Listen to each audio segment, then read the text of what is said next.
Hey everyone, welcome to skills fair. This is Karishma और ये class BPSC English की class है, जहां हम पिछली क्लास में बेसिक ग्रामर के बारे में जान चुके थे। तो आज का टॉपिक है टाइम एंड टेंस। आज हम टाइम एंड टेंस के बारे में जानेंगे।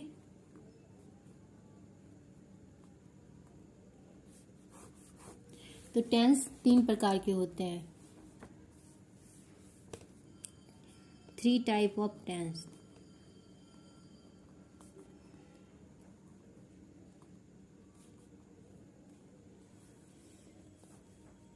थ्री टाइप में फर्स्ट प्रेजेंट आ जाता है, प्रेजेंट टेंस। दूसरा पास्ट, पास्ट टेंस। तीसरा फ्यूचर टेंस।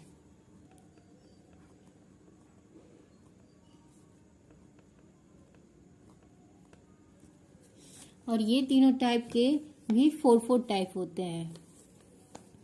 तो प्रेजेंट टेंस के बारे में आज डिटेल में पढ़ेंगे। प्रेजेंट टेंस के 4 टाइप। फर्स्ट में simple present,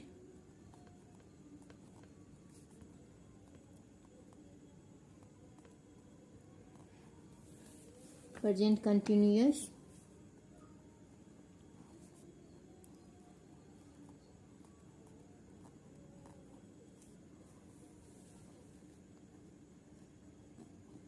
present continuous tense, present perfect और fourth present perfect continuous tense. Third present perfect, fourth present perfect continuous tense.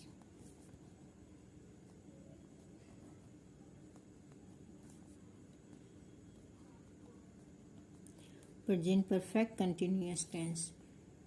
इसी तरह पास्ट के भी 4 type. Simple past, past continuous, past perfect continuous.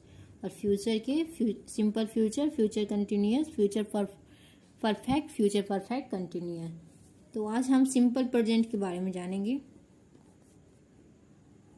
Simple present tense. Simple present tense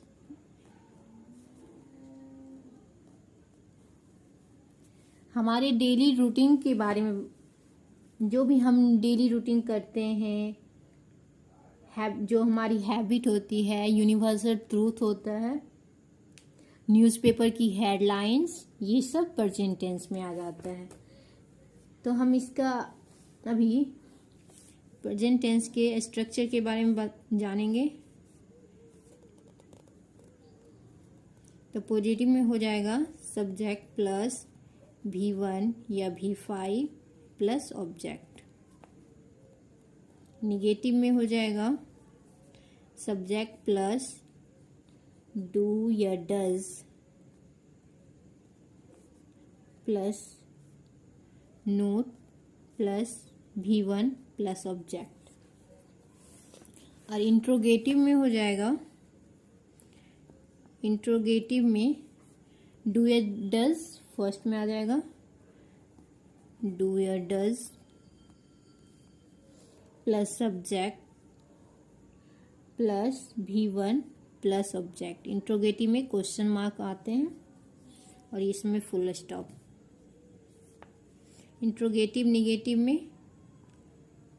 negative में not आ जाएगा, do या does plus subject plus not plus V1 plus object then question mark. WH family में क्या आ जाता है? WH word plus interrogative का जो स्ट्रक्चर होता है WH के बाद वो लग जाता है। तो WH वर्ड डू या does plus subject plus V1 plus object, इसमें भी क्वेश्चन मार्क WH निगेटिव में WH वर्ड प्लस डू या डज।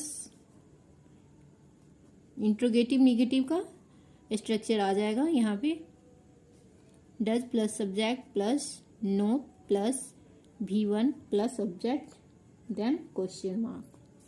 तो WH फैमिली में आखिर कौन कौन से वर्ड आते हैं ये जान लेते हैं। WH फैमिली के वर्ड जितने भी W से स्टार्ट होते हैं, मतलब व्हाट क्या, WH word what, why, which,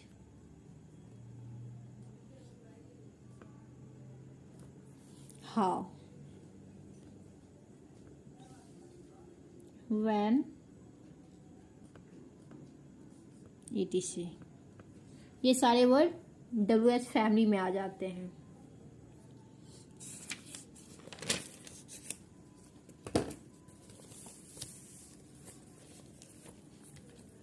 तो हम देखेंगे कि V1 या V5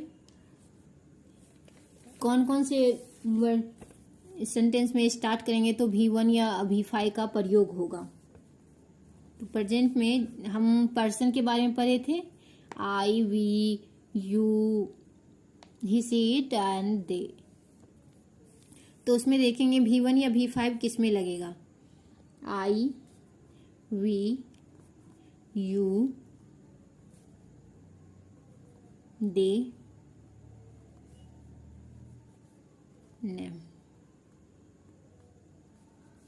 इस समय V1 लगेगा, he, she, it, V5।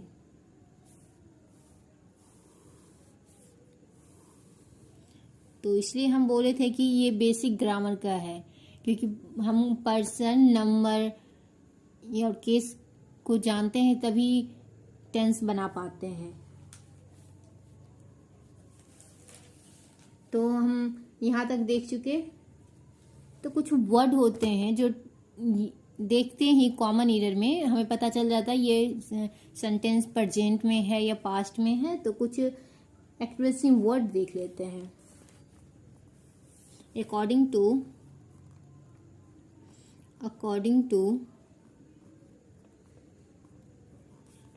time expressive word, time expressive word,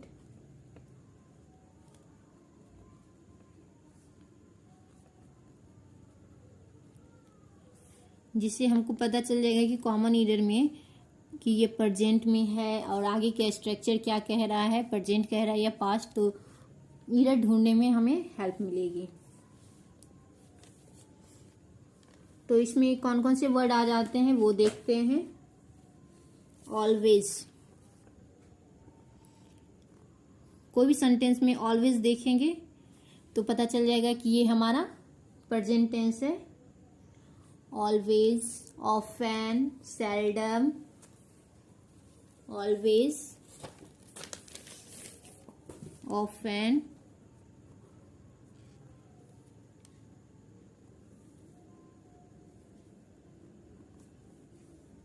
seldom, hardly, scarcely,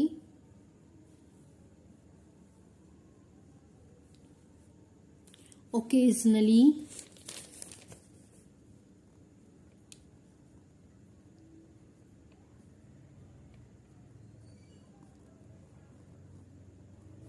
usually।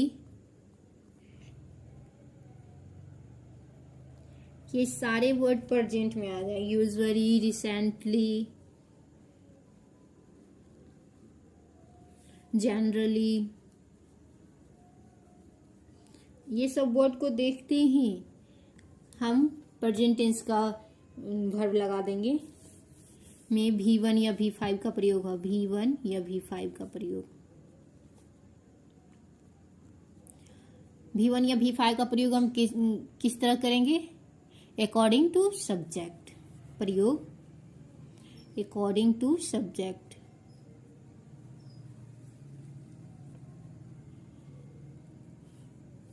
अगर हमारा सब्जेक्ट सिंगुलर रहेगा तो सिंगुलर वर्ब, अगर प्लूरल रहता है तो प्लूरल वर्ब लगाते हैं।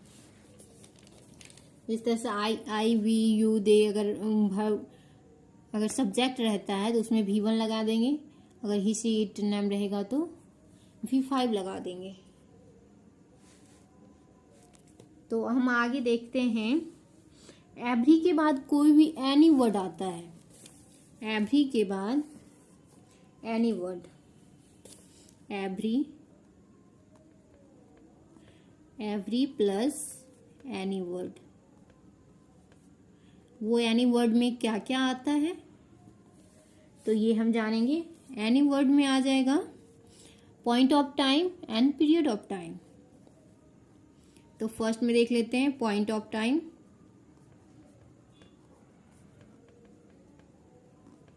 और सेकेंड में period of time.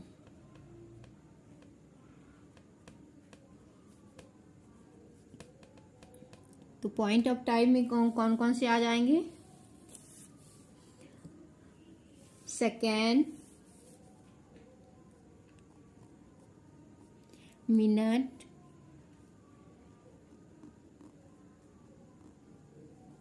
Second minute, day, week,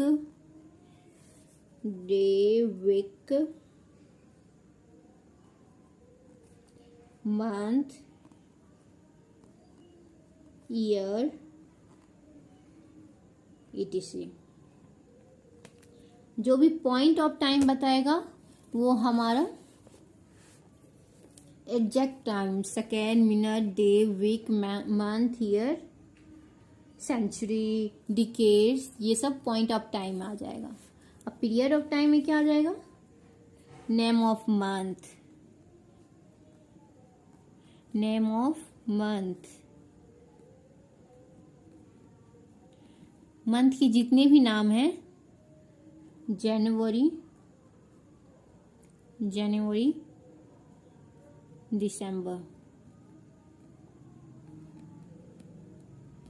जनवरी से दिसंबर तक जितने भी आ जाएंगे वो पीरियड ऑफ टाइम में आ जाएंगे।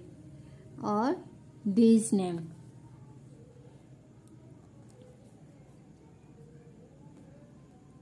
दिन के नाम, संडे टू सैटरडे,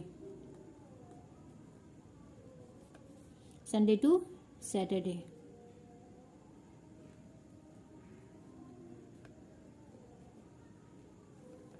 ये सारे किस में आ जाएंगे? पीरियड ऑफ टाइम में, और ये पॉइंट ऑफ टाइम। तो इसके बाद लगता क्या है तो वो जानते हैं। अगर एवरी प्लस एनी वर्ड आ जाता है तो इसमें V1 या V5 लगेंगे अकॉर्डिंग टू सब्जेक्ट। V1 में V5 का प्रयोग होगा, देन अकॉर्डिंग टू सब्जेक्ट।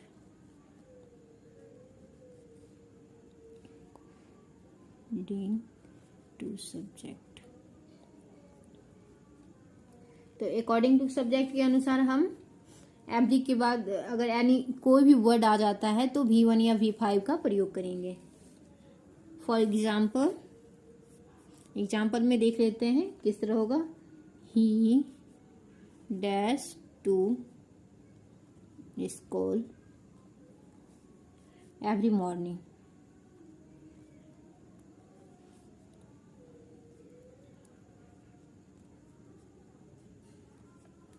तो इसमें हम क्या लगाएंगे? ऑप्शन दे रहे हैं, गो, सेकेंड वन,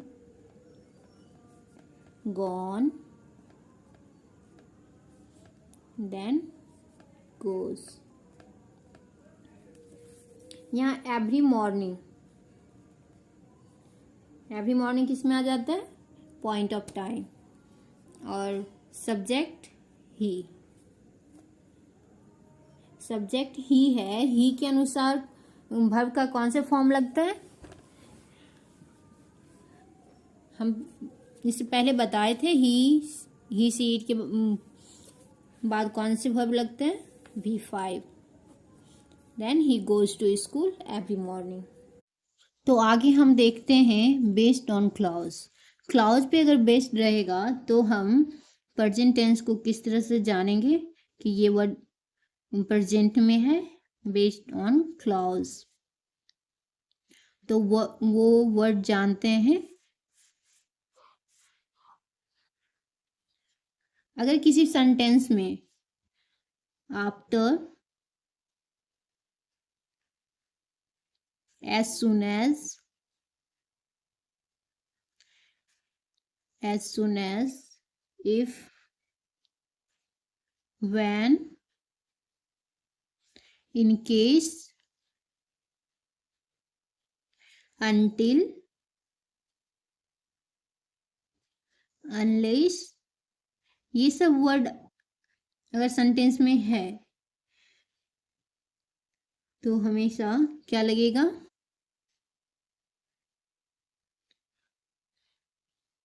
इसके बाद हमेशा सिंपल प्रेजेंट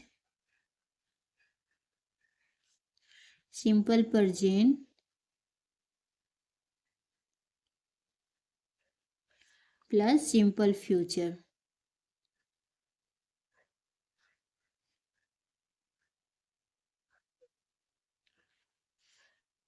अगर after, as soon as, if, when, in case, until, unless, अगर ये सब वर्ड से अगर शुरू हैं कोई भी सेंटेंस तो हमारा आगे का जो फॉर्म होगा वो सिंपल प्रेजेंट में होगा और उसके बाद का फॉर्म हमेशा सिंपल फ्यूचर में होगा।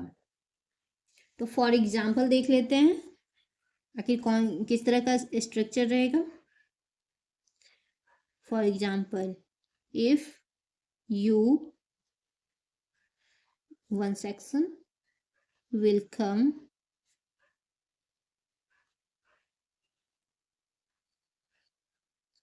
to me, I will help you.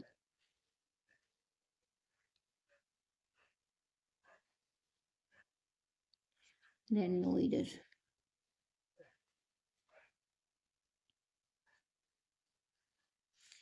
One, two, three, four, five. तो इसमें कौन सा ईडर है? तो हमारा सेंटेंस क्या कहता है? अगर after, as soon as, if, when, in case, until, unless से अगर कोई भी वर्ड सेंटेंस शुरू हो तो फर्स्ट सिंपल प्रेजेंट में आता है। तो यहाँ विल है, ये तो फ्यूचर हो गया और यहाँ तो फ्यूचर है ही, तो सिंपल फ्यूचर ये सही हो गया और ये गलत हो गया मेरा। तो ये सेक्शन में एरर है। तो इस तरह से हम सेंटेंस में एरर ढूंढेंगे। तो यूजेस देख लेते हैं हम लोग किस तरह से यूज करते हैं। यूजेस,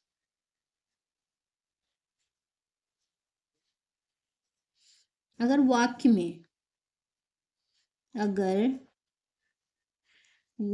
में डू, डिड, डज का प्रयोग किया गया हो तो का प्रयोग किया हो तो हमेशा V1 का प्रयोग होगा। डू, डिड, डज का प्रयोग अगर सेंटेंस में है तो हमेशा किसका प्रयोग होगा? V1 का। तो हमेशा उस सेंटेंस में V1 का प्रयोग होगा। V1 का प्रयोग, हमेशा V1 का प्रयोग करेंगे। तो फॉर एग्जाम्पल देख लेते हैं। For example, he does not dash a song। तो यहाँ डज है तो डू या डज का प्रयोग जहां भी होगा वहां हमेशा वर्ब का फर्स्ट फॉर्म लगेगा। तो यहाँ क्या हो जाएगा, सिंग अ सॉन्ग। तो हम देखे थे अगर सब्जेक्ट में ही सी इट रहे तो V5 का प्रयोग करेंगे, और डू या डज का रहेगा तो V1 का प्रयोग करेंगे। ये हमारा V1 हो गया, ये हमारा V5 हो गया अकॉर्डिंग टू सब्जेक्ट। यहाँ तक आप लोग क्लियर हो गया। तो सेकेंड में देखते हैं फ्यूचर फिक्स प्रोग्राम। अगर वाक्य में फ्यूचर फिक्स रहेगा, कोई फ्यूचर में प्लान बना रहता है कि ये फिक्स ही है, ये होना ही है, तो वो हमेशा किस में आ जाएगा, प्रेजेंट में। फ्यूचर फिक्स प्रोग्राम का प्रयोग किया गया हो, का प्रयोग किया गया हो तो उस वाक्य में